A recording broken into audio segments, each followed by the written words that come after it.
안녕하세요. 예술에 관한 수다, 예술적인 수다를 지향하는 SBS 대표 팟캐스트 커튼콜 192회 시작하겠습니다. 저는 아나운서 이병이고요.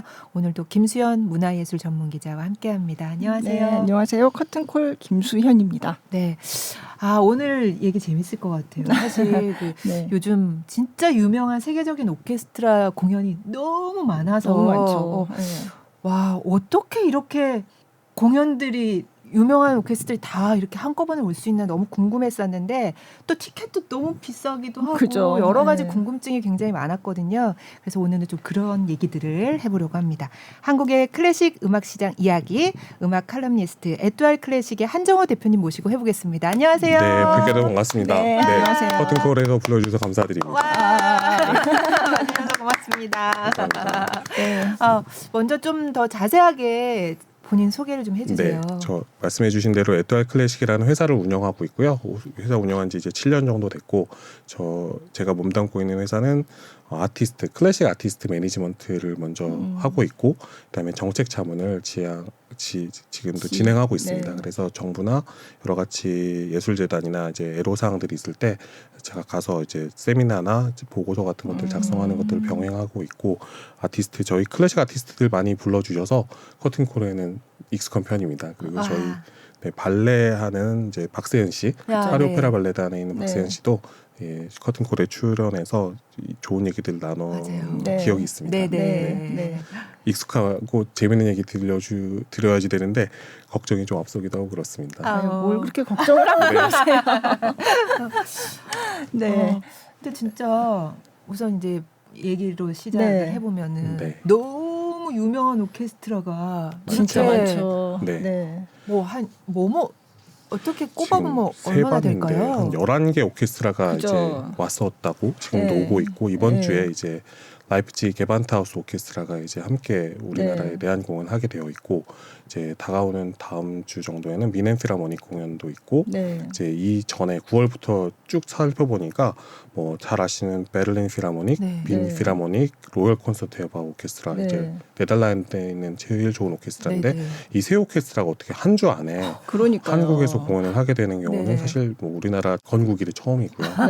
한 주 안에 이렇게들 많이 몰리는 이유들에 해외에서도 대해서 이런 걸 별로 볼 수 없을 것 볼수 같아요. 없고요. 이제 이렇게 보이게 되는 것들은 일본 산토리홀에서는 가끔 있었던 일이긴 한데, 상하이에 있는 상하이 대국원이나 일본에서는 그런 경우가 있었는데 우리나라에서는 유독 이렇게 몰린 경우는 처음입니다. 근데 이제 이 이유들을 이제 분석을 해보면 이제 많이 이제 코로나 때문에 막혀 있었기 때문에 오케스트라들은 다 이제 돈을 벌기 위해서 아시아 투어를 하게 되어 있는데 밀려있던 아시아 투어에 있는 수요들이 보통 2년, 3년마다 한 번씩 가게 된다는 것들이 3년 정도 못 나왔기 때문에 더 빨리 다치기 전에 빨리 가자, 빨리 성사할 수 있는 데는 어디냐라고 했을 때 이제 윤석열 정부 출범하고 난 다음에 지난해부터 이제 우리나라가 완전히 개방이 됐다라는 느낌을 가졌던 상황이 됐고, 오케스트라 입장에서는 아직까지 중국은 잘 아시다시피 지난 5월 전까지는 리오프닝이 안 됐기 때문에 중국하고는 교섭을 할 수 있는 상황이 안 돼 있어서 일단 아시아를 가려면 일본이나 한국을 묶자라고 했던 거여서 일본을 한번 잡게 된 오케스트라들이 한국도 갈까? 이 판단들을 했을 때 거의 다 한국으로 오게 되는 것 같아요. 그러니까 이게 보통 일정을 좀 미리 잡으니까 우리가 완전히 이제 개방하고 나서 막 잡힌 일정이 이제 지금 막 들어가게 되어 있는데 이제 우리나라 코로나 때 취소됐던 게 또 밀려졌다가 온 것도 맞습니다. 있고. 지금 김수현 기자께서 말씀하셨던 밀려졌던 오케스트라 같은 경우에는 진짜 이걸 이번에 오지 않으면 또 밀리거든요. 그러니까 보통 2년 정도 스케줄링들을 먼저 앞에 해놓고 해외 투어를 계획하게 되는데 계획됐던 거 예전에 이제 못 오게 됐던 것들에 대한 것들은 금전적인 부분들이 있어서 우리가 해줘야겠다라는 약조들을 지켜야지 되는 부분들이 있었고, 이제 빈 필하모닉 같은 경우에는 이제 빈 필하모닉은 2020년대 계속 아시아에 나오겠다고 이미 이제 MOU를 우리나라에 있는 업체라고도 체결을 했던 상황이어서 매년 하고 있어요. 맞습니다. 2020년부터 뭐 2027년 이 정도까지 중국도 계속 가고 우리나라도 오는 상황입니다. 갔었는데 왔다 이러면서 갔는데 다음에도 갔네? 올해도 오네 이러더라고요. 그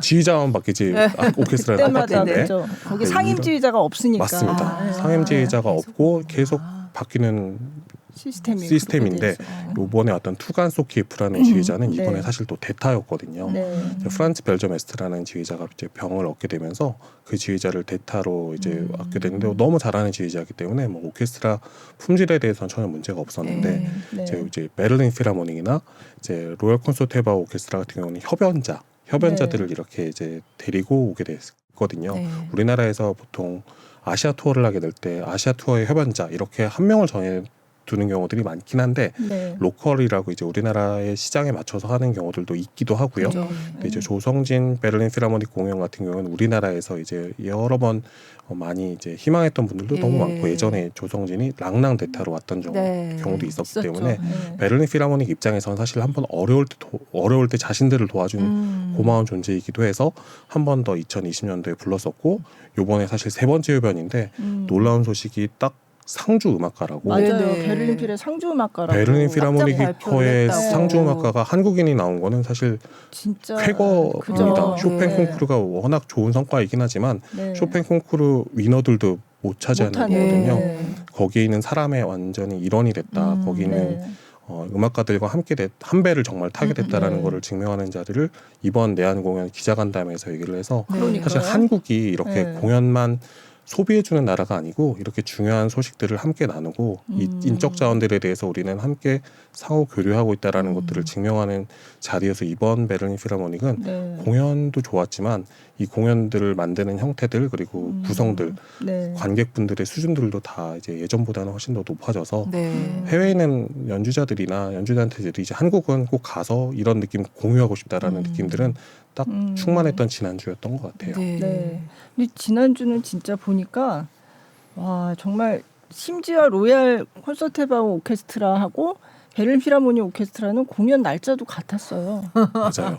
네, 네. 이게 겹쳤어요. 우리나라 서울의 시장을 네. 그냥 크기를 보여주는 내용들인데 네. 이제 보통 예전에 롯데 콘서트홀이 지어지기 전까지는 오케스트라 공연들을 보통 그 협약을 이제 진행을 하게 될 때 예술의 전당에서 꼭 하고 싶다라고 네. 넣었었거든요. 네. 예술의 전당의 음향 조건이 다른 공연장보다 훨씬 낮기 때문에 네. 우리는 딱 그날 하고 싶다 거기에 하고 싶다라고 하면 받아들여지고 대관을 받았는데 이렇게 날짜가 같게 되면 그러니까요. 공연을 원래 못했었거든요. 네. 근데 롯데 콘서트홀에 대해서는 로열 콘서트헤바 오케스트라는 2017년도에 한번 와서 이제 훌륭한 거기 음향 썼었군요. 상태라는 네. 것들을 네. 확인했기 때문에 거기 공연을 이제 진행하더라도 전혀 문제가 네. 없었고 그러니까 예술의 전당이 아니더라도 아니더라도 이제 우리나라에서는 한국에서는 동시에 네, 동시간대에 여러 군데 하더라도 꽉꽉 찰 수 있는 시장이다 이런 것들은 확인할 수 있던 자리였습니다. 와. 네. 하여간 정말 무슨 별들의 전쟁인가. 저는 제가 한동안 계속 우리 지금 무슨 런던에 와 있어? 뭐 아니 뉴욕이야? 막 어디 무슨 유럽의 무슨 중심 문화 도시 네. 같은 그런 느낌으로 막 유럽에 있는 오케스트라들 막 그러니까요. 엄청 오고. 그러니까 이거는 정말 예전하고 달라지긴 했구나 그런 생각이 들었는데 근데 이제 이런 오케스트라 내한공연 얘기하면 아까도 말씀하셨지만 표값은 왜 이렇게 비싸 또 이런 얘기가 안 나올 수가 없잖아요. 이게 표값을 매기는 곳은 이제 보통 지금 이제 우리나라는 기획사라는 표현을 많이 그죠. 하게 되는데 네. 공연 수입사, 주최하는. 공연 네. 주최하는 측에서 이제 이 공연들을 네.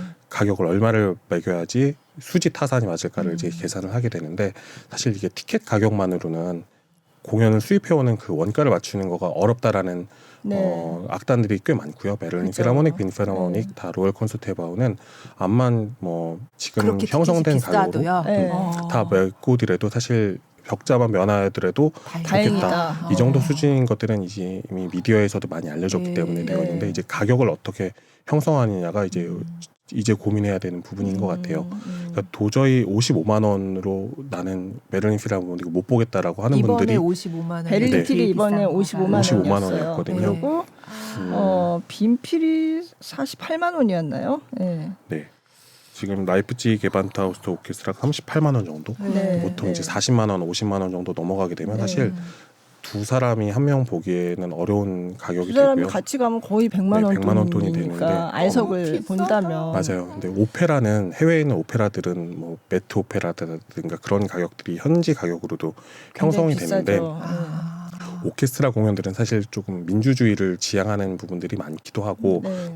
다량으로 공연을 많이 볼 수 있게 네. 낮은 가격들도 형성하게 되어 있기 마련이긴 한데 55만 원으로 된 것들은 한번 점검은 해봐야지 되는 상황이라고 저는 보는데요. 어떤 부분이냐면 일본에서 지금 똑같은 공연, 물론 이제 조성진 협연이 빠지긴 했는데 일본에서는 공연이 40만 원이었어요. 네. 최고 네. 가격이. 아, 우리 돈으로 그래요? 환산을 하게 되면 차이가 좀 한 나네요. 우리나라로 꽤. 치면 한 15만 원 정도 비싸거든요. 예. 물론 경제 규모에 있는 차이들도 일본이 뭐 크다라고 하는 분들도 계시긴 한데, 근데 이게 사실은 아무리 높은 가격을 매기더라도 조성진 씨 협연이면은 티켓을 구매하겠다라는 수요들이 없었으면 이 가격을 매기지 쉽지 않았을 네. 거라고 생각을 해요. 그러니까 왜냐하면 조성진 씨 이전에 조성진 씨는 2017년에 랑랑 대신으로 오긴 했지만 베를린 필하모닉 공연을 2회를 우리나라에서 예술연당에서 했을 때 가격을 절대로 두 번 다 매진을 못 시켰던 게 한국 시장이었거든요. 그게 협연자인 탓이 없고 그냥 이 오케스트라에 대한 가치들만 인정해서 우리가 소비를 했다라고 하면 뭐 베를린 필하모닉이 일본은 더 자주 갔으니까 한국에 올 때마다 이런 가격들이 어느 정도 형성이 됐겠다 싶은데 55만 원을 한꺼번에 이렇게 낼 수 있는 분들은 사실 이번에는 조성진을 꼭 베를린 필하모닉으로 보고 싶다라는 팬분들이 한꺼번에 이렇게 몇 분 안에 매진을 하는 사례들은 사실 일본이나 이제 중국에도 없고 우리나라에만 있는 현 상황이긴 한데, 그게 이제 베를린 필하모닉으로 봤을 때 이 정말 세계 최고에 있는 오케스트라들을 볼 수 있는 합당한 가격인가에 대해서는 한번 저희가 공연도 끝났으니까 한번 생각은 해봐야지 될 것 같아요. 물론 이제 그 오케스트라를 주최한 측에서는 수지를 맞추기 위해서는 최소한 기업 협찬도 받아야지 되고, 이번에는 자동차 그룹에서 아마 받았을 거라고 나와 있기도 하게 되어 있는데, 아마 적자를 면하기 위해서 여러 가지 방법들을 쓰는 것들은 저희들이 존중을 하긴 하는데, 일반 관객들이 특히 이제 음악도들 같은 경우에는 이제 정말 베를린 필하모닉 공연 보는 거가 교과서이기도 하거든요. 볼 수 있는 가격들이 사실 조성진 협연 때문에 이렇게 참전한다고 보통 표현을 하거든요. 티켓 전쟁에 참전한다. 아. 참전에 거의 실패. 예, 참전하게 된 다음에 그래요. 실패하게 되어 있거든요. 이 부분들은 한번 저희가 차제에 한번 조성진 공연뿐만 아니라 좋은 공연들을 디지털 소외계층도 그렇지만 이렇게 꼭 봐야 된다라고 생각하는 우리의 그 그룹들에 대해서는 좀 배려하는 부분들이 금액도 포함해서 한번 고려할 때가 아닌가 싶습니다. 그 이유가 일본 같은 경우에 보니까 이제 오케스트라 리허설이라도 이렇게 네. 오픈을 해서 네. 많이 보여주게 되어 있거든요. 소외계층도 그렇고 네. 음악하는 학생들한테도 그렇고 네. 이게 분명히 방법들도 마련해 볼 수 있긴 한데 지금 상태에서 워낙 오케스트라도 많이 왔기도 했고 오케스트라 활동들 중간에 이렇게 기왕 매진이 된 공연들에 대해서 부가적인 액티비티를 굳이 해야지 되는가 이런 고민들도 분명히 있을 거거든요. 이 부분들 한번 점검해봐야 되지 않나 싶습니다. 55만 원이 그러니까 베를린 필이 그랬고, 네. 근데 제 기억으로는 베를린 필의 내한 공연이 45만 원이었을 때가 2005년이었어요. 상당히 오래 전이에요. 그게. 그래서 그때 이제 막 그때도 벌써 최고가 45만 원 네. 그러고 이제 난리가 났었죠. 근데 그때도 여러 기사가 그렇게 해도 수지는 못 맞춘다였어요. 근데 그 45만 원이라는 그 선이 약간 심리적인 저지선처럼 돼가지고 상당히 오랫동안 예, 그 45만 원이 유지가 됐다가 작년인가 그러니까 빈필이 48만 원을 받으면서 그게 45만 원이 한번 깨졌어요. 예. 맞아요. 예. 그거 비교적 최근의 일이에요. 네. 그리고 이제 올해는 55만 원. 네. 예. 심리적으로 네. 한번 깨진 선이면 계속 이렇게 지불할 수 있느냐. 네. 근데 공교롭게 정말 빈 필하모닉은 그거가 어려운데, 예를 들어서 우리가 지금 제일 열광하는 두 협연자가 있다고 하면 네. 조성진, 이민찬 씨 네. 둘이거든요. 네. 그 구매가 아니었음에도 불구하고 그 공연들에 대해서 그때는 사실 보복 소비라고 했거든요. 네. 코로나 기간 동안 한 2, 3년 동안 돈을 못 받으니까 네. 한꺼번에 이번에 많이 소개하겠다라고 했던 보복 소비의 영향으로 좀 깨지더라도 보시는 분들이 계셨겠다 했는데, 이번 연도 이렇게 이제 오케스트라 대전이라고 많이 표현했는데 전반적으로 그 3대 오케스트라 공연들은 이렇게 올라가 있었거든요. 로열 콘서트 앨범, 빈필, 베를린 필, 이 공연들이 그래도 성적이 호조를 보였던 것들은 일단 냉정하게 보게 되면 오케스트라 공연들의 인플레가 분명히 있게 된 상황이 됐고요. 우리가 이렇게 공연을 보는 층들이 우리의 경제 수준에 비해서는 꽤 소비를 많이 하시는 분들이 공연에서도 오케스트라 소비를 활발히 하는구나라고 보여지는데 이게 지표가 지방 공연으로 조금 더 펼쳐보게 된다면 사실 로열 콘서트해버나 빈필, 베른필은 지방 공연을 하진 않았거든요. 네. 서울 공연만 이렇게 되어 있었지 네. 지방 공연장에서는 사실 조성진, 이민찬 씨 협연 이외에 다른 공연들이 많이 했을 때 사실 그 지방 공연 소비자들이 그렇게 많은 경제적인 투자를 거기에 많이 하느냐 네. 그 부분들을 한번 이번에 같이 네. 점검해 볼 필요가 있는 것 같아요. 그렇게 많이 성적이 좋지는 않거든요. 아, 티켓 스코어라고 보통 하는데 네. 이제 그 부분들이 전반적으로 봤을 때 우리나라의 전체적인 양의 그 신장인가 이 부분에 대해서는 한번 이번에 11월, 12월 공연까지 한번 다 지켜본 다음에 한번 가격 설정에 대해서는 한번 고민 같이 해봐야 되지 않나 싶습니다. 네. 근데 티켓 가격은 어떻게 결정이 되는 건가요? 조금 구체적으로 가격은 들어가면. 사실 알석부터 네. 알석 가격이 가장 민감하게 되는데요. 네. 약 그러니까 예를 들어서 알석을 한 예술연당 기준으로 해서 한 800석을 오픈하게 됐다고 네. 치면 네. 그 중에 80%한 640석 정도를 네. 이 가격 정도의 일반 판매, 그러니까 클래식을 돈 주고 좋아하는 사는 사람. 분들이 사실 수 있는 부분이라고 판매가 고려하게 되는 부분들을 계량 사실 뭐 빅데이터가 나와 있는 상황들은 네. 아니고 네. 상황들을 파악에 대해서 네. 이제 측정을 하게 되는데 네. 그 정도 가격으로 했을 때 나머지 한 20% 가격들은 나머지 이제 기업 협찬들을 위해서 사실 뭐 한 반 정도까지 할애하는 경우들도 있긴 하지만 이 정도를 따로 이렇게 포션을 뽑아 놓게 되면 알석을 전부 판매하는 것들이 목표이긴 합니다. 네. 알석을 거의 다 판매하게 됐을 때 그 가격들을 잡고 난 다음에 사실 알석 이외에는 그 가격들 R, S, A, B, C로 나눠지게 네. 되는데요. S석 이외에 있는 석들은 사실 기획사들에게는 R석 이외에 큰 의미는 없어요. 그러니까 판매는 해야지 되지만 네. 네. R석이 판매되지 않고 밑에 가격들만 다 팔린다 이렇게 되면 그 공연들은 사실 가격 설정을 잘못한 거거든요. 예를 들어서 예술연당을 가보셔서 알 수 있지만 1층에 전부 R석을 만들어 놓고 2층 가운데에 C석이라고 보통 C블럭이라고 해야 되는데 이 정도 네. 가격을 받게 됐을 때 1000석, 1200석 정도까지 R석들을 예전에는 가능했지만 이제 예술연당이 그 비율들을 나누게 네. 되면서 한 800석 정도로 묶여 있거든요. 네. R석하고 R석 같은 S석, R석 같은 S석들을 판매하는 것들이 최소한 반 이상 팔려야지 유료 판매가 됐을 때 서울 공연에 대한 이득들이 볼 수 있는 것들로 보통은 채워지게 되는데 네. 사실 그런 공연들이 많진 않아서 네. R석 가격들을 마냥 높게 잡거나 아니면 적정하게 잡히더라도 주변에 있는 공연들이 협연자들이 워낙 센다던가 이렇게 되면 사실 일반 가격들 타겟으로 하게 되면 그 공연을 선뜻 싸다고 가기도 어려운 상황이어서 사실 적정선으로 보게 된다면 30, 35만 원 사이에서 오랫동안 지금 라이프치히 게마른트하우스 오케스트라가 38만 원 정도 네. 형성이 되어 있는데 그 가격 정도 선에서 계속 유지됐던 거가 한 지난 20년 정도의 해외 오케스트라의 가장 명문 오케스트라들 보게 될 때 형태였던 것 같아요. 베를린 필하모닉만 제외하게 되면. 네. 근데 그 구조에서는 사실 R석을 구매하지 않고 다른 석들 S석, A석, B석까지 봐더라도 나는 이 공연들을 경제적으로 볼 수 있다라고 하는 층들이 그렇게 많지는 않고요. 네. 가장 핵심적으로 많이 팔리는 석들이 합창석, 그죠. 3층석 네. 이렇게 판매가 되거든요. 네. 보통 C석, B석으로 나누게 되는데 네. 기획사 입장에서는 그렇게 큰 소득은 아니고 이 사람들은 꼭 보러 올 사람들인데 경제적인 부담들 때문에 제일 싼 제일 싼 싼 가격들을 거죠. 팔리는 거죠. 팔리게 네. 되어 있고 네. 나머지 석들이 이제 보통 채운다라는 표현들도 하게 네. 되어 있는데 이 가격이 좌석들이 비어 있을 때 어떻게 채우느냐, 뭐 초대권을 채우느냐 이런 논의들이 있긴 하지만 이 가격들로 사실 되게 위험 부담을 안고 들어가는 가격 책정이긴 합니다. 근데 네. 사실 빅데이터라는 것들이 충분히 쌓여 있지는 않기 때문에 그 시장 상황에 따라서 좀 다르기도 하고 네.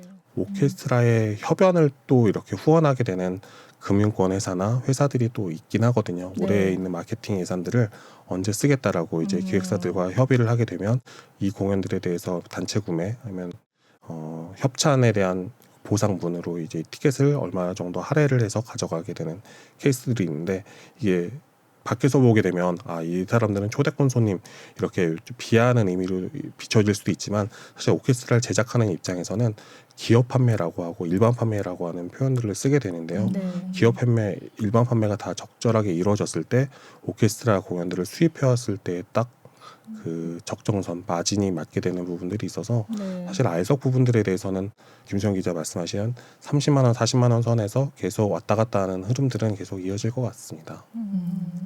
근데 그런 얘기들은 많이 하더라고요. 지금 이제 코로나 이후에 굉장히 제작 비용이 올라갔다.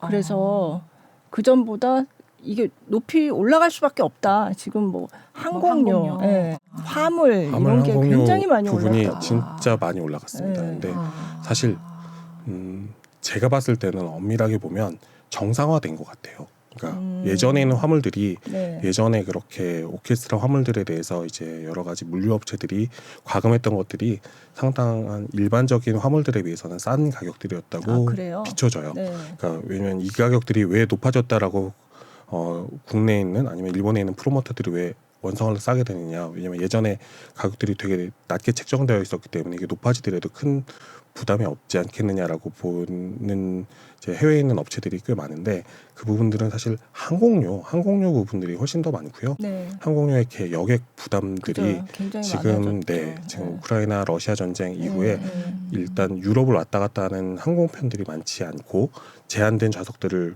선점을 해야 되는 부분들이 있기 때문에 예전에는 항공이 많았기 때문에 이거를 올려 다니더라도 그렇게 항공비가 많이 들지는 않았거든요. 여객비가 여객비가 훨씬 많이 올라갔고 그리고 이제 개런티는요? 개런티는 사실 이 부분이 가장 중요하다고 네. 보여지는데요. 이제 개런티는 아시아에서 이제 이렇게 오케스트라가 일반적인 투어를 나게 될 때 한 2주 정도 최대 2주 정도를 본거지를 비우고 네. 다시 돌아가게 마련이거든요. 보통 너무 뭐 오래되면은 네. 본거지에서도 불만이 있으니까 네. 최대 10회 공연 정도까지를 만들어 놓는 것들이 네. 체력적으로 가능할 텐데 네. 한국이 6회까지 가능하다라고 본 건 얼마 되진 않습니다. 네. 네, 한국은 6회까지 된다라고 하게 되면 사실 공연을 지금까지 계속 아시아 투어에서 가장 많은 개런티를 지불했던 데는 중국이었거든요. 네. 같은 공연을 한다고 하더라도 중국이 보통 15%에서 20% 정도 개런티를 높여서 같은 공연들을 가져갔기 때문에 우리나라에 올 수 있는 단체들도 그냥 중국에서 가게 되면 그 가격을 받게 됐는데 중국이 막히게 되면서 그 가격들을 불렀는데 우리나라가 받아주기 시작했던 건 얼마 되지 않은 것 같아요. 그 부분들은 우리나라에 있는 서울 공연장 이외에 지방 정부의 재정으로 운영되는 공연장들이 많이 생기게 되면서 네. 공연을 계속 발생시킬 수 있는 투어를 만들 수 있는 기본적으로 공연을 사줄 수 있는 네. 공연장들이 많이 늘어났다는 효과인 상황이거든요. 근데 네. 예전에는 사실 이 역할을 일본이 했습니다. 그죠. 일본이 이제 도쿄에서 공연 2번, 도쿄에서 사실 공연 한 4번 정도 하고 오사카, 나고야, 네. 삿포로, 후쿠오카 이렇게 공연하게 되면 아까 거기에 얘기했던 이제 한국을 한국을 2번 정도 들어갈까 네. 이렇게 되면 네. 완전히 일본에 있는 기획사나 영국에 있는 매니지먼트 입장에서 투어 매니지먼트 입장에서 보면 한국은 그냥 후쿠오카랑 똑같은 거거든요. 그냥 도쿄 들렀을 때 동선에 따라서 한번 들어가는 나라 단위 시장이 아니고 그냥 네. 일본에 묶인 권역이라고 보여졌는데 일본이 2011년에 이제 대지진이 일어나고 난 다음에 일본이 재복구 예산들을 많이 투입하면서 2011년부터 한 15년까지 그 해외 오케스트라가 되게 주춤했었습니다. 네. 수입이. 근데 딱 그 시점 때 중국이 정말 굴기를 해서 그죠. 정말 그때 김수영 기자 중국에 계셨을 텐데 중국의 1선, 2선, 3선 도시들이 정말로 오케스트라 공연들을 초대하는 거가 시의 그 퀄리티를 나타내는 증명이었거든요. 공연들을 너무 많이 데려가다 보니까 우리나라는 거기에서 중국에서 오는 것들을 데려갈 수 있는 한 지역으로 묶였던 거가 2010년대 중반이었다고 치면 코로나를 딱 겪고 난 다음에 일본은 오케스트라가 예전같이 그렇게 6, 7, 8번을 한꺼번에 만드는 것들에 대한 수요들은 많이 줄어들었고 퀄리티 있는 공연들은 그렇게 하게 되는데 예전같이 그렇게 막 유럽에서 온다고 많이 하진 않거든요. 딱 그 역할을 지금 2020년대 이후에는 이제 한국이 담당하고 있습니다. 과도기라고 보여진다고 봐요. 중국에서는 2010년도에 이제 상하이 엑스포를 하게 되면서 어느 정도 인프라를 구축을 했기 때문에 소프트웨어를 채워나갔던 시기가 10년 정도 지났고 이제부터는 자신네들의 컨텐츠에 조금 더 눈을 돌리는 와중에 그 해외 오케스트라들은 중국이 안 받아주니까 일본이나 한국을 가야지 되는데 지금 상태에서는 서울 이외에 있는 공연장들에서 대구 콘서트 하우스도 있고 아티스트 센터 인천도 있고 여러 군데에서 해외 오케스트라들이 정말 좋은 어쿠스틱에서 공연을 잘했다라는 입소문들이 퍼지니까 한국을 가면 거길 가자. 사실 오케스트라 투어를 런던 심포니가 가장 많이 나간다고 하거든요. 네. 런던 심포니의 투어를 예를 든다면 런던 심포니는 보통 나라를 가게 되면 한 나라에 한 도시를 가거든요. 네. 유럽 투어를 하게 되면 쾰른에 가게 되면 쾰른 가고 이제 파리 가고 베를린을 안 가게 되면 이렇게 되는데 우리나라에서는 보통 4번에서 6번까지 공연을 할 수 있게 되는 상황이 되니까 단기간에 손잡을 수 있고 오케스트라 입장에서는 돈을 벌어갈 수 있는 곳들은 중국이었는데 지금은 한국인 상황입니다. 여러 가지 상황이 네. 겹쳐서 네. 이렇게 이제 네. 중국같이 많이 오는구나. 주는 개런티를 한국이 부담할 수 있느냐를 우리가 지금 지탱해주고 있는 상황이라는 거가 제가 보는 분석입니다. 이제 그게 그 횟수를 늘릴 수 있으니까요. 네. 이제 오케스트라가 매번 움직이는 것보다 한 번 이렇게 움직였을 때 왔을 왔을 때 때 여러 번 하는 거가 있으니까. 가장 경제적인데 네. 그 개런티들과 오케스트라 공연 횟수들을 보장하고 있습니다. 그래서 이게 우리의 어떤 형태의 클래식 시장의 풍토 변화인가에 대해서 함께 고민해야 될 것 같아요. 근데 예전에 이제 저 개인적으로 생각해 보면 이렇게 뜨문뜨문 유명한 오케스트라가 왔을 때는 돈을 모아서 적금 깨듯이 이렇게 해가지고 가고 그랬는데 갑자기 너무 많이 이것도 가고 싶고 저거 다 갈 수는 없잖아요. 그죠. 이렇게 비싼 거. 그래서 이 많은 공연들이 괜찮았을까? 다 손님이 꽉꽉 그러게요. 들어찼을까? 네, 이제 서울 공연들 보게 될 때 어떻게 이제 이게 공연이 잘 팔리느냐를 보통 이제 애호가분들이 판별을 하냐면 티켓 사이트가 있잖아요. 있죠. 뭐 네. 인터파크도 있고 각 공연장에서 하는 파크들 가게 되면 일주일 전 정도부터 이렇게 티켓 사이트들에 남아있는 좌석들을 보게 되면 아까 R석의 가장 핵심적인 자리들이 1층에 있는 좌석들이거든요.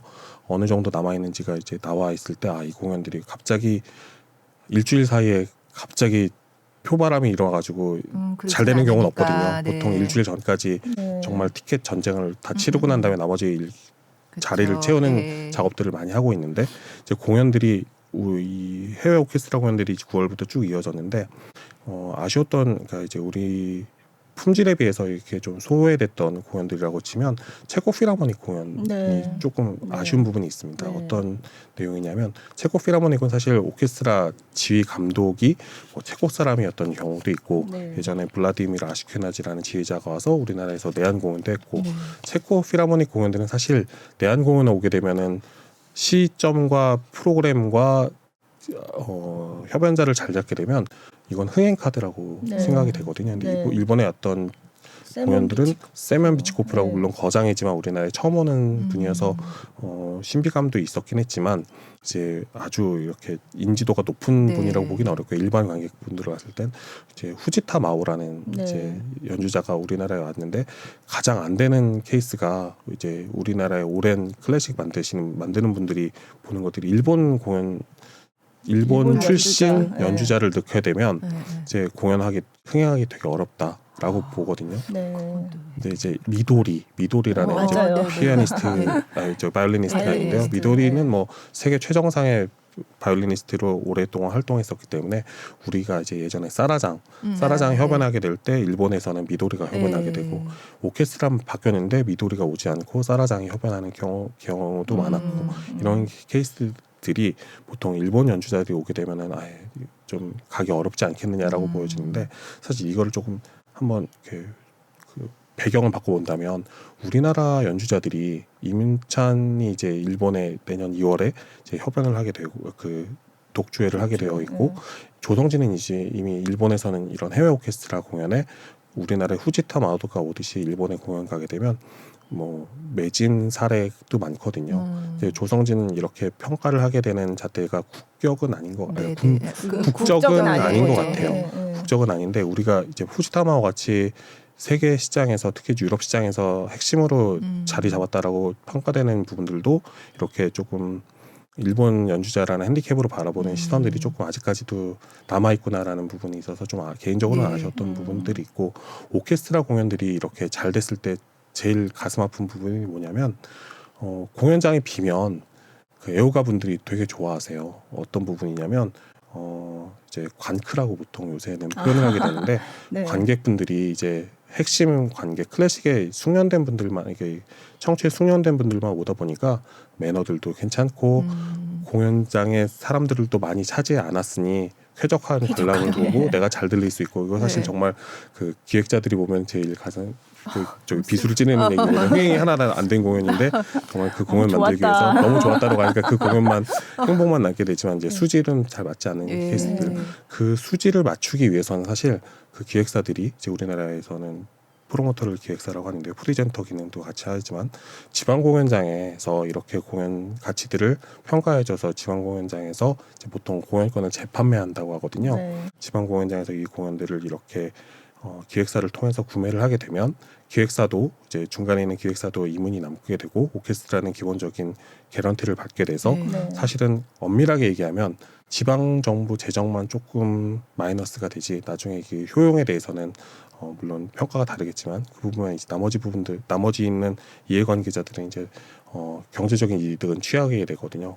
오케스트라 공연 투어를 진행하게 되면서 네. 그런 공연들이 지금 대표적인 케이스들이 이번에 쥐리 토날레 오케스트라 네. 공연들도 그렇게 흥행에 호조를 보이진 않았는데 파보 웨르비가 정말 잘하는 오케스트라이긴 한데 네. 시간대 운이 잘 맞지 않았던 것 같아요. 네. 만약에 평상시 뭐 올해 한 4월 정도 뭐 이 정도 왔다고 하면 충분히 다른 좋았을 시기에 텐데 왔으면. 다른 시기에 왔으면 네. 좋았을 텐데 이 시기 너무 때 지금 올 수밖에 없는 상황이었고 앞으로도 아마 이제 그 11월 달 왜냐하면 유럽 오케스트라는 12월에 크리스마스 때는 가족들과 보내야 돼서 12월에 투어를 하진 않고 네. 11월에 거의 투어를 마감하고 다시 본거지로 돌아가거든요.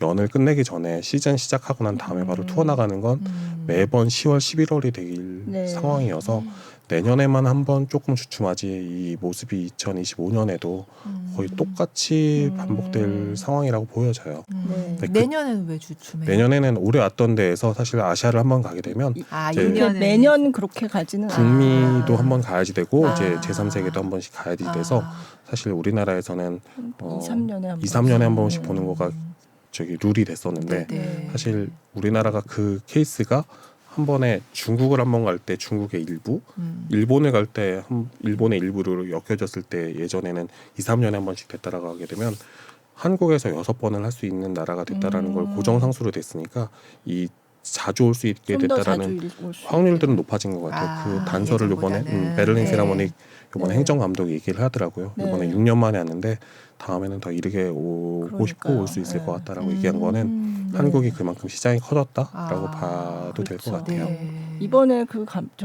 대표가 조성진 씨가 상주 음악가가 됐다라고 발표한 것도 유럽에서는 우리 아직 발표 안 했는데 기사를 그렇죠. 봤어요. 그러니까 예. 그게 사실은 한국이 그만큼 이제 중요한 음악 시장이라는 거죠. 네네. 여기 와서 이제 와서 발표를 해준 깜짝 거거든요. 발표. 네, 진짜 기자간담회 가서도 별 얘기 없이 끝나는 경우도 되게 많거든요. 아, 뭐 그렇죠. 다짐만 얘기하고 네. 그런 경우인데 되게 중요한 뉴스인데 이렇게 던져주는 거가 그러니까요. 우리가 의미 있는 시장, 특히 이제 조성진과 연결된 것들은 정말 그 돈과 관련된 사업들이 되게 많거든요. 네. 베를린 필하모닉은 도이치 그라모폰하고도 작업을 예전에 많이 했지만 그렇죠. 네. 지금은 또 독립적으로도 많이 작업하거든요. 지금 조성진은 DJ 아티스트인데 그죠. DJ 아티스트와 함께 협업을 하게 될 때 이런 생산 결과 공연뿐만 아니라 이런 뭐 디지털 공연물이라든가 아니면 스트리밍이라든가 이런 네. 것들에 대해서 더 펼치겠다라는 포부를 아시아 그러니까 이게 뭐 아시아인으로는 미츠코우치다 이후에 두 번째라고 하는데 사실 한국 조성진이 처음이라고 그러니까 이 조성진처럼 이렇게 현지에서 이렇게 얘기해 주는 건 처음인 것 같아요. 예전에 네. 랑랑이나 윤딜이나 뭐 계약 같은 경우가 진행됐다고 하더라도 중국에서 이런 발표를 하고 그러진 않았거든요. 그만큼 우리나라에서 시장을 평가하는 것들에 대한 그 신호들은 계속 정말 유럽에서는 과거와 달리 한국을 높게 평가하고 있는 것들은 확실하다 이렇게 방증이라고 보여집니다. 근데 이제 표는 비싸지만 이제 음악 애호가들 입장에서는 이렇게 우리가 가서 보려면 힘들잖아요. 그러니까 이제 그걸 볼 수 있는 건 좋다. 네. 근데 이렇게 막 몰려오고 하는 게 과연 좋기만 한 일인가?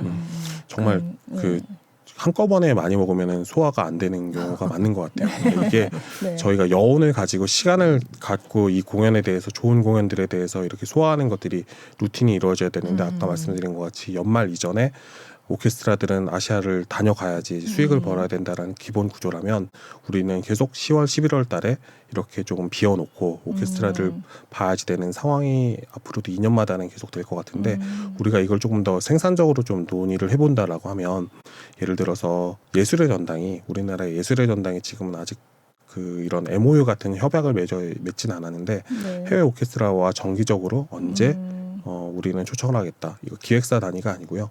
그런 보통 아트센터라고 하거든요. 예전에 네. 이제 영국에서 이제 그렇죠. 아트센터 운동이라는 걸 일어나서 공연장이 사람을 불러일으키는 역할들을 해야 된다라는 내용들을 했을 때 그 명칭들을 우리나라에서 아트센터에 있는 명칭들로 공연장을 운영하는 공공운영장들이 꽤 많은데 세종문화회관도 그렇고요. 네. 이런 데에서 이렇게 몇 년 동안 예를 들어서 베를린 필하모닉이나 뭐 빈 필하모닉이나 우리가 정기적으로 초대해서 이렇게 한번 같이 하자. 플랜을 가지고 같이 하자. 왜냐하면 매년 뭐 3년마다 이렇게 할 때 거기에서 던져주는 프로그램들을 여기서 받느니 마느니 이런 차원이 아니고 같이 협의를 할 수 있는 파트너로서 들어갈 수 있는 네. 내용들이 사실 일본이나 중국이나 영국이나 이제 유럽에 있는 핵심 오케스트라들이 그렇게 파트너십을 가지고 일하는 것들을 한번 점검해 볼 필요는 있는 것 같아요. 좀 더 주체적으로 함께 이 공연을 만들자라는 거지 사실은 그쪽에서 던져주는 여러 가지 프로그램들을 뭐 골라서 거기에 맞는 협연자를 한국인으로 붙여보자. 이 단계는 이제 좀 지나가야 되지 않느냐 그 생각이 들고요. 예를 들어서 로열 콘서트 헤버 오케스트라 같은 경우에는 2027년에 뭐 이제 이번에 많이 오슬로 필하모닉 연주로 팬분들이 많아졌는데 네. 이제 클라우스 마켈레라는 그쵸. 지휘자, 젊은 지휘자, 네. 젊은 지휘자가 함께하게 되는데 이 그쵸. 지휘자는 사실 지금 이 지휘자의 시간을 잡는 것들이 모든 오케스트라나 오페라 극장들의 그 미션들인데 이 사람들과 함께 그냥 이 투어 프로그램들을 이렇게 어디에 던지면 우리가 사겠소라고 했던 것보다 우리는 너와 함께 이런 작품들을 하고 싶다라고 보통 지금 많은 오페라단이나 뭐 클리블랜드 오케스트라나 이렇게 플랜을 가지고 함께 하자고 이렇게 제안을 하거든요. 네. 우리 같은 경우에도 한번 다녀가는 현재 있는 정기 연주회를 그대로 그냥 복사해서 우리나라에서 공연하지 말고 네. 함께 상생할 수 있는 도시로서만 서울을 보고 싶지 않겠느냐라는 좀 진전된 제안들은 오케스트라 내한 공연 때도 해볼 수 있는 단계가 우리는 온 것 같아요. 네. 저변으로는 이제 그런 네. 부분들을 생각해 볼 수 있을 것 같고 왜냐하면 오케스트라는 클래식 콘서트홀의 악기라고 보통 하거든요. 네. 보통 익숙한 공연장에 가서 자기네들이 이 공연장 안에 어쿠스틱의 최적화를 만드는 공연들이 있는데 많은 공연장들이 해외에서 봤을 때는 지금 예술의 전당 콘서트홀을 그렇게 보거든요. 네. 근데 지금 롯데 콘서트홀 같은 경우에는 뭐 필라델피아 오케스트라, 로열 콘서트 헤버 같은 경우에는 좀 경험이 있고 런던 심포니도 그렇고 되어 있는데 우리나라에 이제 뭐 앞으로 2020년대 중반에는 클래식 공연장이 또 한 또 네 더 생긴다고 개, 하더라고요. 3개, 4개 더 네. 생기게 돼 있는 어디요? 예정에 있습니다. 콘서트홀이 지금 세종문화회관이 광화문에 있는데 여의도에 하나 더 생길 예정이고 하나 네. 더. 맞습니다. 그리고 광화문에 있는 공연장도 리모델링. 리모델링을 아, 해서 계속 이제 그렇게만 해도 2개가 생기게 네. 되고 그 세종문화회관 건너편에 이제 그 재보험사 있는데 재보험사 네. 재보험사의 빌딩도 새로 리모델링을 해서 공연장을 그 콘서트홀이 4억을 들어온대요. 들어오긴 한다고 그러고 이제 삼성동에 이제 자동차 현대. 그룹에서 만드는 공연장이 생기고 근데 사실 와. 그 공연장과 지금 롯데 콘서트홀과의 거리가 상당히 가까워요. 가깝죠. 네. 네. 일단 공급에 있어서는 조금 더 이렇게 우리가 오케스트라를 소비할 수 있는 생산할 수 있는 기반들은 더 마련되는 예. 것들이 앞으로는 한 4, 5년 안에는 계속 더 확충될 것 같아요. 근데 지금 우려하는 거는 오케스트라 공연들을 이렇게 해외에서 공연되는 오케스트라들을 많이 데려와서 그 보여주는 것들은 계속 가능할 것 같거든요. 근데 이제 우리나라 오케스트라들, 그죠. 우리나라 오케스트라는 이 공연장들이 많아지더라도 어느 곳 한 곳 상주하는- 상주를 해서 그죠. 그런 이제 게 우리가 별로 내가 이제 서울시향도 이제 이 아마 새로운 세종문화회관 논의가 되면서 이제 더 논의가 진정될 텐데 상주 공연장, 상설 공연장 아니면 자기네들의 주 공연장들로 만들어지는 논의들이 이제 더 진전돼야 되는데 앞으로 3-4곳들이 더 공연장이 지어진다고 하더라도 사실 서울 소재에 있는 오케스트라나 수도권 소재에 있는 오케스트라랑 상생하는 플랜들이 아직까지는 뭐 구체적으로. 건립 초기이어서 네. 논의되진 않았던 네. 상황이긴 한데 이 부분들을 꼭 짚어봐야지 될 것 같아요. 네. 일본이 오케스트라 해외 오케스트라를 수입하면서 가장 지향했던 부분이 그 지역 오케스트라 본인 오케스트라의 그 신장이었거든요. 양적 신장뿐만 아니라 질적으로 이제 좋은 공연장에서 산토리홀이나 뭐 가와사키 뮤자 홀이라든가 이런 데에서 어제는 바이른 방송공연악단이 하게 되면 오늘은 도쿄 심포니가 공연하고 NHK 공연악단을 보게 되고 이 공연들에 대한 소비를 계속 진작시킬 수 있게 시장들을 만들어 놓을 테니 공연장은 오케스트라에 배려를 해야지 된다라는 합의들은 이제 이루어진 지는 한 40년 넘는 상황으로 진전이 되는데 우리는 이제 아직까지도 예술연당이랑 국립심포니랑 관계가 그렇게 상생 관계라고 보기는 어렵고요. 그러니까 네. 이제 부천 필하모닉, 부천 콘서트홀이 새로 지어졌는데 이제 막 실험 단계에 들어간 것 같아요. 근데 이 부분들이 이제 계속 오케스트라가 공연장이 많아졌는데 해외 오케스트라 수입만 계속 많아지는 거를 한번 같이 지켜봐야 되는 사안이 아닐까 싶습니다. 네. 그러니까요. 아까 지방 그 공연장이 이제 재정을 오케스트라 공연 이런 해외 오케스트라도 초청할 수 있는 상황이 됐다고 하셨는데 네. 여기다가 돈을 쓰고 나면 이를테면 지방에도 오케스트라들이 있고 지방에 다른 이제 기획 공연을 할 수도 있는데 이제 여기다 몰빵을 하고 나면 사실 다른 공연을 하기가 좀 어렵지 네. 않을까 그런 정말, 생각이 드네요. 정말 네. 한정된 자원으로 어떤 선택을 하느냐가 중요한데 거의 모든 선택이 예산을 갖고 있을 때 이제 보통 기획팀장님, 관장님 이런 분들이 이제 주도를 하고 결정을 하게 되는데 이 지역에서 그래도 이 공연들을 한번 봐야 되지 않겠느냐라고 네, 판단을 네. 해서 이제 서울에서 하는 좋은 공연들을 데려가는 케이스들인데 이제 보통 그 케이스들도 요새는 많이 그 선구안들이 많이 좁혀진 게 이제 이민찬 공연, 조성진 공연에 대한 지방 공연이면 우리가 돈을 어떻게라도 마련해서 써서 가져오겠습니다라고 했던 공연장들이 너무 많습니다. 그러니까 지방에서도 사실 이민찬, 조성진을 보고 싶은 열망들이 뜨거운데요. 그죠. 근데 사실 그렇게 해서 공연들도 성사되기도 하고요. 근데 이게 실질적으로 들어가게 되면 그 효과가 잘 못 보게 되는 게 지역민 분들이 잘 그 공연들에 대해서 접근을 잘 못하게 되는 상황과 마주합니다. 그러니까 조성진, 이민찬 공연들은 또 팬들이 보통 많아서. 팬분들이 많아서 N차 관람을 많이 해요. 네. 어렵죠. 구하기도 많이 하고 예. N차 관람 하시는 분들 이외에 매크로를 써서 이제 재판매하는 그런 업자들도 있고 이 상황을 극복해가면서 지방 공연장에서 원래 목표했던 지방 공연장의 이런 향유를 네. 하겠다라는 이념들이 사실 그렇게 결과로 맺어지는 케이스들이 이 두 케이스들에 대한 자주 목격되진 않고요. 네. 대신 오케스트라들 공연들이 이렇게 한 번씩 다녀가게 되면 우리도 이런 좋은 오케스트라를 만들어 보자라고 네. 하는 그 마음까지 전달되는데 공연 기회를 조금 더 좀 그래도 그 지방 공연 악단이라든가 아니면 우리나라에 이렇게 우리 주재하는 아티스트. 우리 네. 아티스트들에 대한 네. 프로젝트들로 연결이 되는 사업들이 같이 병행돼야지 될 텐데 그 부분들에 대한 사실 상대적인 박탈감들도 있고요. 네.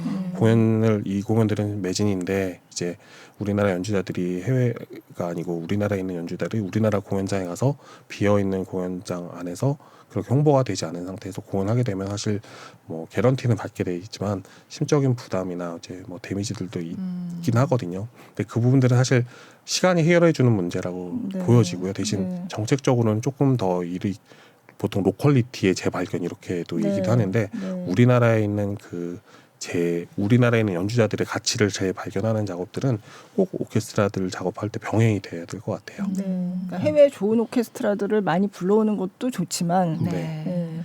이제 한국 안에서도 이제 오케스트라를 이제 성장할 수 있도록 네. 하는 네. 그런 여건이 근데 조성진, 이민찬을 만들어낸 저력은 사실 우리가 이런 기초교육으로 만들어낸 거가 맞기 때문에 네.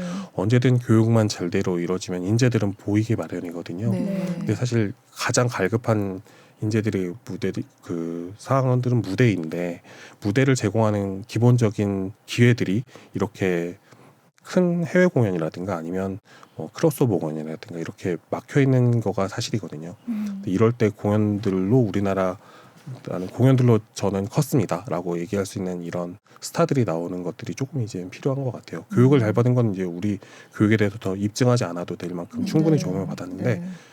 공연 기회를 잘 제공할 수 있는 특히 이제 신인 루키들한테 그 선구안들이나 신미안들은 분명히 기획팀장님들이 다 갖고 계시다고 보거든요. 그 부분들은 좀 정책적으로는 좀 배려해 주시면 어떤가.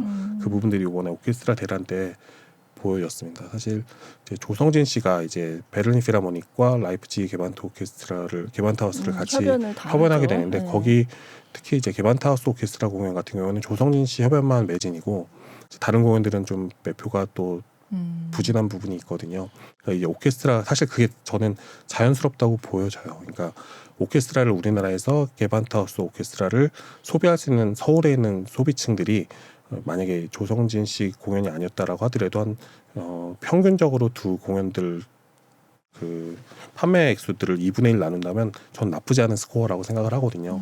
근데 이 부분들을 우리나라에 있는 서울 이외에 있는 공연장들에서도 이렇게 꼭 내가 원하는 연주자가 아니더라도 이 가치에 대해서 15만 원에서 20만 원을 내가 주고 사고 싶다라는 팬층들이 늘어나야지 이제 우리가 정말 시장으로서의 힘을 갖지 않는가.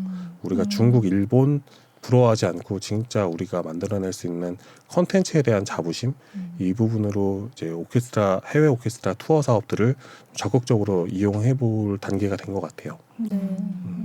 중국 같은 경우에만 지금 유자왕, 랑랑 이제 뭐 성충은 있었지만 윤디리 이런 음반이 만든 스타들을 가지고 함께 보는 시절이 이제 15년 정도 넘어가니까 중국 사람들도 이제 다른 거 보고 싶어 하는데 다른 거가 해외에 있는 것들만 있는 게 아니고 장하오첸, 뭐 링펑 이제 중국 내 그 자생적으로 활동해서 해외에서도 인정받는 이런 연주자들이 중국에 있는 지방 오케스트라들, 지방 공연장들에서 그 사업들 자신 프로젝트를 하는 것들을 이렇게 뭐 유튜브에도 올리고 그 내용들이 예전 같은 경우에는 중국은 수준이 낮았네라고 보여졌지만 요새는 그렇진 않거든요.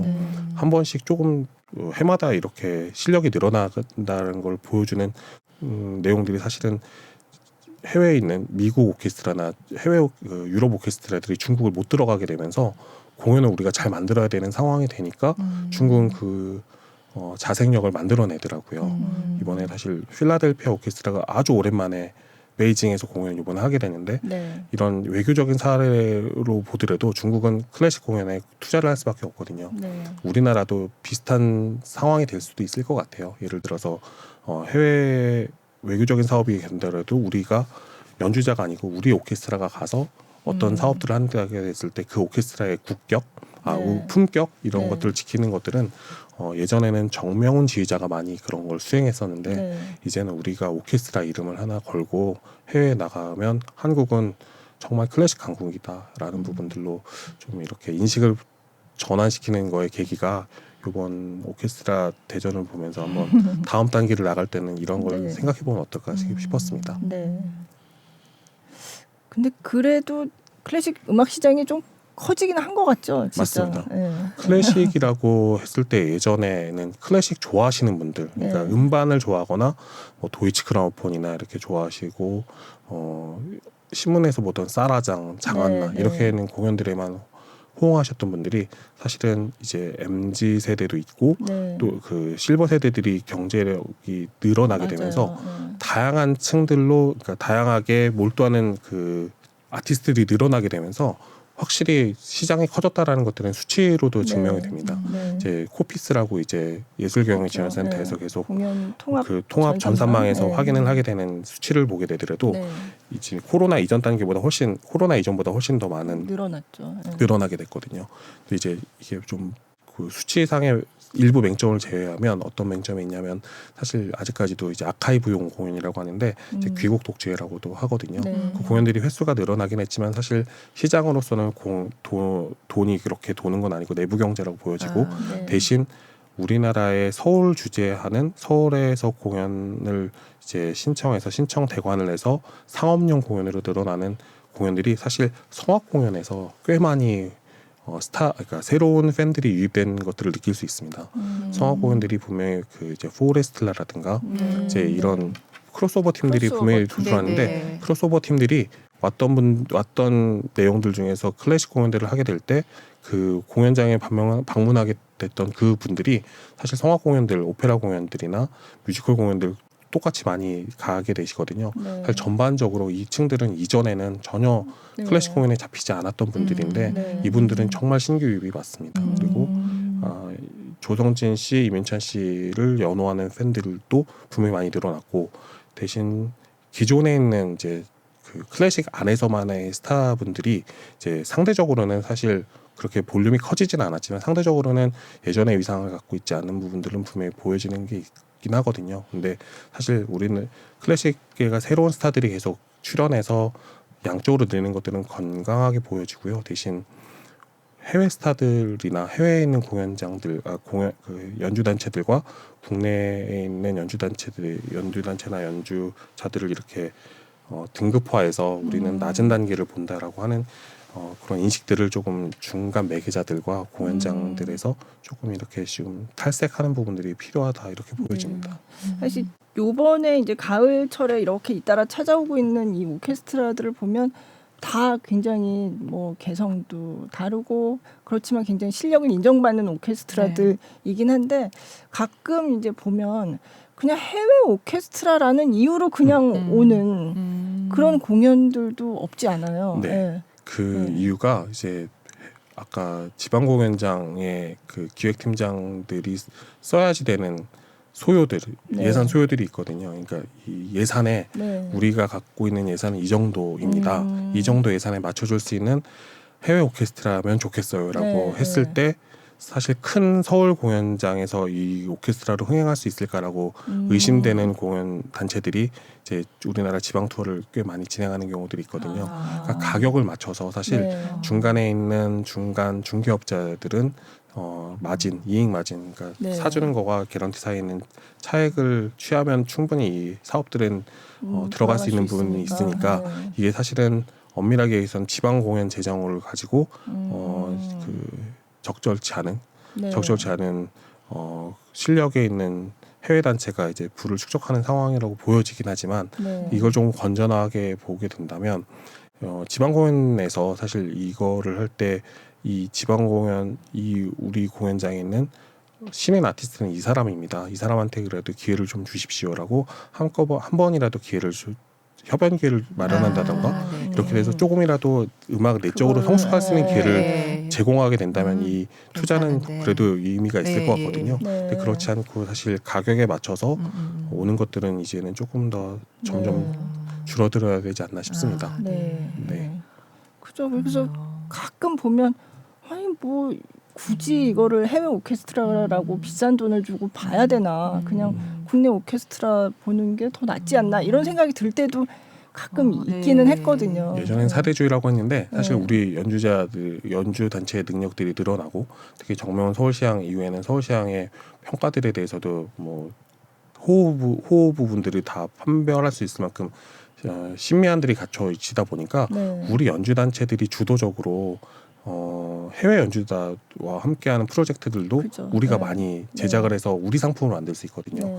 서울시장이 잠시 힘들었던 거가 이제 코로나 기간 동안 이 사업들을 뭐 이안보 스트리츠나 뭐 하르덴 베리에르라고 트럼펫 네, 네. 연주자랑 하게 되는데 이제 입국 코로나 과정을 때문에 좀 네, 제대로 못했거든요. 네. 그 부분이 어떤 자생적으로 오케스트라가 국적과 관계없이 실력 있는 사람들과 함께 좋은 컨텐츠를 만드는 그 근거지가 서울이다라는 걸 증명하는 거로 네. 저는 봅니다. 근데 네. 이게 지방 공연 단체나 지방 연주 단체에서도 그 문호를 뭐 해외에 있는 연주자나 우리나라에 있는 연주자나 골고루 만들어서 이렇게 대표 상품이다라고 할 수 있는 기회들이 그래도 오지 않을까 싶은 생각이 듭니다. 네. 우리나라 연주자들이 보통 이제 해외에서 활동하면서 우리나라에서도 활동을 병행하고 네. 해외에서 주재하거나 이제 우리나라에서 살면서 이제 연주들을 수행해 갈 때 가장 큰 괴리감이 어떤 게 느껴지냐면 해외에서 받는 개런티보다 훨씬 낮은 개런티에 우리나라 공연장에 들어가야지 되는 우리나라에 계신 연주자들이 꽤 많습니다. 아, 어떤 경우냐면 이제 루키, 보통 신인들을 네, 루키라고 네. 표현하는 루키들이 이제 공연 무대들이 아쉽다 보니까 어느 정도 가격에 이제 공연을 들어가자라고 했던 그 대부분에 있는 공연 단체들이 공립이나 국공립, 지방자치단체에서 운영하는 단체들의 공연들의 첫 번째 공연들을 하게 되는데 그 개런티들이 어느 정도가 형성이 되어 있다라고 네. 보여지면 예를 들어서 뭐 2년 3년 후에 다시 공연을 한다고 했을 때도 그 가격에서 크게 벗어나진 않거든요. 근데 그게 이제 좀 실력을 인정받고 인정을 유명해졌는데도 해외에서 활동을 해서 뭐 콩쿠르도 우승하고 해외에서 어떤 업적을 얻게 돼서 객관적으로도 가격이 좀 인상이 돼야 되고 해외에서 받는 거에 비슷한 가격도 좀 받아야 될 것 같고 라는 판단이 들 때도 사실 우리나라에 있는 많은 조례들이 지방자치단체에 있는 조례들이 한꺼번에 이 연주자들이 다음 연주에 왔을 때 어느 정도 올라가는 인상폭에 대해서도 제재를 하는 흐름들이 있습니다. 그런 예. 지방자치단체나 의회들이 감시를 하게 될 때 이런 뭐 지방교향악단이나 연주단체에서도 그 합당하게 올렸던 이유에 대해서 항상 설명을 해야지 되는 부담들이 있고요. 이것들은 사실 우리나라가 지방자치제를 시행하면서 사실 의도하지 않았던 그런 역효과인 것 같아요. 연주자들이 어느 정도 평가를 받고 어느 정도 줘야지 된다라는 것들에 대한 합의들은 사실 공연 전문가들이나 공연 네. 이해관계자들이 이 정도 가격으로 하고 있습니다를 책정해서 주는 것들이 맞긴 한데 본의 아니게 우리나라에서 디스카운트 이제 연주자를 하게 됐을 때 처음에 이 가격을 받았으니까 더 올리기 어렵다라는 디스카운트가 있는 것들은 사실이거든요. 근데 이 부분이 지방자치제의 역효과라고 인식을 해서 한 번에 바뀌기 어렵다고 하면 우리나라 연주자들이 그래도 해외에서 활동하는 것들이 이렇게 지방 공연장에 왔을 때 어느 정도 효과를 봤다라고 하는 리포트들이 잘 써진다면 이런 리포트를 존중해서 이 연주자들은 우리는 이런 연주자들을 하게 될 땐 어느 정도 예산을 씁시다라는 내용들은 금방 정치권에서도 합의를 해줄 수 있지 않을까 싶은 생각이 듭니다. 사실 너무 그 조례에만 얽매이게 되면 입찰의 경우에는 다음에는 얼마 이렇게 되는 케이스에 똑같이 연주자들도 그렇게 들어가게 마련이거든요. 근데 연주자들은 사실 해외에서 일치월장하는 경우들도 많고요. 낮은 가격이 왔는데 국내에서 너무 낮은 가격으로 공연을 하게 되면은 사실 우리나라에 올 수 있는 유인책으로도 유효하진 않아서 그 해외 오케스트라에 투입하는 거에 조금이라도 좀 관심을 가지면 그러니까요. 이제 우리나라 연주자들이 지방에서 정말 활발하게 활동할 수 있는 여건은 그래도 마련될 수 있지 않을까 싶습니다. 그 처음 책정된 가격이 되게 중요하구나. 네. 참 그러게요. 그죠. 좀 근데 바뀌었으면 그런 좋겠어요. 지방자치단체에서 운영하는 공연장들도 이미 외국에서 유명하다 그러면 그런 사람들은 또 네. 별개로 또 책정을 별개가 하는 가격이 거잖아요. 왜냐하면 네. 이거를 아껴서 이제 그 네. 예산을 마련하는 게 마련이거든요. 네. 근데 사실 공연 뭐 어느 정도 관객 수가 채워지고 어느 정도 표 티켓을 판매한 것들도 분명히 인사에도 반영이 되고 재정 평가에도 반영이 되지만 사실 그 부분에 앞서서 우리 공연장이 지방 공연장에서 어떻게 자립을 해야 되고 어떻게 자존해야지 되는 부분들을 예술적으로 평가할 때 해외 연주자들에 대한 과대한 관심 조금 줄이고 우리가 한국에서 지금 활발하게 활동하는 프로젝트들에 대해서 조금 더 문을 열고 개방을 하고 연주자들에게 조금 더 개런티를 잘 줄 수 있는 마음을 조금 열어준다면 토양이 전반적으로 개선되면서 해외 오케스트라가 이 정도 좋았는데 우리 있는 도민악단 우리 있는 시립악단도 너무 좋아졌어라는 평가들이 함께 이루어지지 않을까 싶습니다. 이게 제일 어려운 게 나는 이 공연을 런던 필하모닉 공연을 가는데 왜 우리 있는 오케스트라는 이렇게 낮아라고 평가되는 거가 제일 안 좋은 케이스라고 보여져요. 같이 동반 상승하려면 좋은 기회들을 자원을 함께 투입하면서 같이 이루어져야 될 텐데 이거 그러니까 우리는 안 돼. 이렇게 되는 방면으로 갈까봐 이제 이거는 정말 재정 투입의 우선순위만 잘 고려하게 되면 우리 수준을 높이는 것들을 유인할 수 있지 않을까 싶습니다. 시간이 좀 걸리더라도. 알겠습니다. 네. 네, 오늘 한정호 칼럼니스트 모시고 요즘에 그 별들의 전쟁. 별들의 전쟁.